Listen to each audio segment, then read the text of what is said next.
Dan untuk mengetahui kondisi terkini di kantor Kementerian Komunikasi dan Informatika, kita langsung bergabung dengan rekan Putri Amanda dan juru kamera Yusuf Fajar. Iya, Amanda, bisa Anda jelaskan bagaimana kondisi terkini di gedung Kominfo dan seperti apa upaya pengamanan yang dilakukan di sana?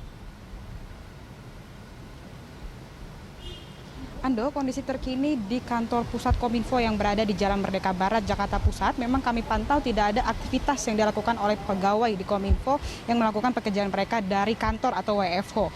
Ini berarti penutupan kantor ditutup secara keseluruhan atau secara total. Maka dari itu Kominfo membuat kebijakan agar para seluruh karyawan ini bekerja dari rumah saja atau WFH dengan melayangkan surat edaran tentang pencegahan penularan virus corona atau COVID-19 di lingkup perkantoran, khususnya ini di lingkup Kominfo sendiri. Maka dari itu pihak dari Kominfo memberlakukan sistem WFH bagi seluruh karyawan yang ada di Kominfo.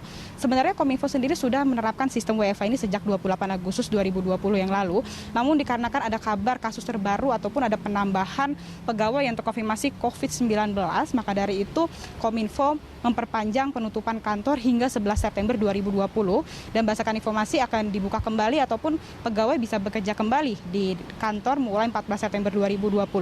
Namun jangka waktu tersebut memang akan dievaluasi kembali oleh pihak dari Kominfo apakah kantor ini bisa kembali dibuka. Bila memang sudah cukup kondusif, maka pegawai bisa melakukan aktivitas mereka dari kantor per 14 September 2020.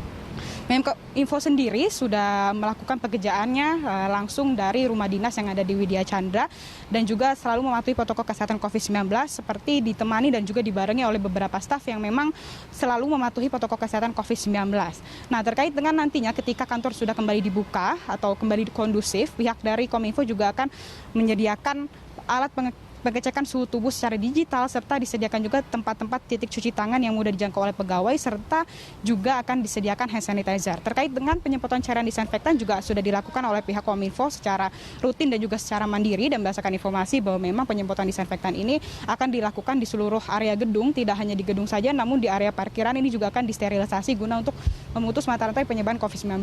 Nah, terkait dengan perpanjangan ini memang dilakukan setelah adanya penambahan untuk saat ini sudah ada sebanyak 49 pegawai sendiri yang memang terkonfirmasi positif COVID-19 dan 18 diantaranya kami mendapatkan informasi sudah sembuh dan tidak ada dikabarkan pegawai yang meninggal dunia akibat COVID-19. Ando. Baik, Amanda, lalu bagaimana dengan data terkini di sana? Apakah ada penambahan jumlah terkonfirmasi positif COVID-19 di sana? Ya, Ando, berdasarkan pernyataan dari Menkominfo sendiri, Johnny J. Plate juga menyatakan bahwa perpanjangan dari penutupan kantor secara keseluruhan ini menyusul ketika ada penambahan kasus positif terbaru, yakni untuk saat ini kami mendapat informasi ada sebanyak 49 pegawai yang terkonfirmasi positif yang sudah saya sampaikan tadi dan 18 diantaranya sudah sembuh. Dan terkait dengan pegawai lainnya yang memang masih menjalani isolasi secara mandiri dan juga ada yang menjalani isolasi di rumah sakit rujukan. Untuk itu pihak dari Menkominfo tepatnya Johnny J. Plate juga menegaskan dan juga menghimbau agar para pegawai dan juga masyarakat di DKI Jakarta khususnya selalu mematuhi protokol kesehatan COVID-19 seperti 3M, yaitu memakai masker, menjaga jarak, dan juga mencuci tangan. Terkait dengan penggunaan masker sebenarnya ini sangat krusial. Menkominfo sendiri juga menghimbau agar masyarakat yang memang harus keluar dari rumah senantiasa selalu mengenakan masker dengan baik dan benar, tidak hanya dikaitkan di telinga saja ataupun diturunkan ke dagu, karena ini merupakan tameng agar tidak terjadi penularan lewat airborne yang sudah masif sekarang penularannya. Maka dari itu dihimbau selalu mengenakan masker, bahkan menggunakan proteksi ganda seperti menggunakan face shield. Tidak sampai di situ, Menkominfo juga menghimbau agar masyarakat menghindari kerumunan. Karena mengingat sekarang ini bisa kita lihat di sekitaran kita bahwa masyarakat khususnya di DKI Jakarta ini sudah mulai abai terkait dengan protokol kesehatan COVID-19, seperti banyak masyarakat yang sudah keluar rumah, seperti makan bersama kerabat-kerabat. Ini tentunya dapat memicu penularan COVID-19.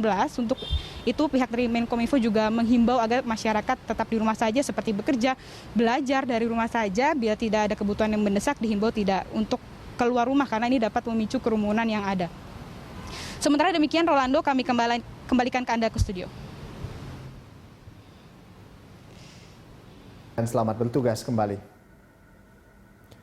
Ya, pemirsa, demikian tadi Putri Amanda dan juru kamera Yusuf Fajar melaporkan langsung dari Gedung Kementerian Komunikasi dan Informatika di Jakarta Pusat.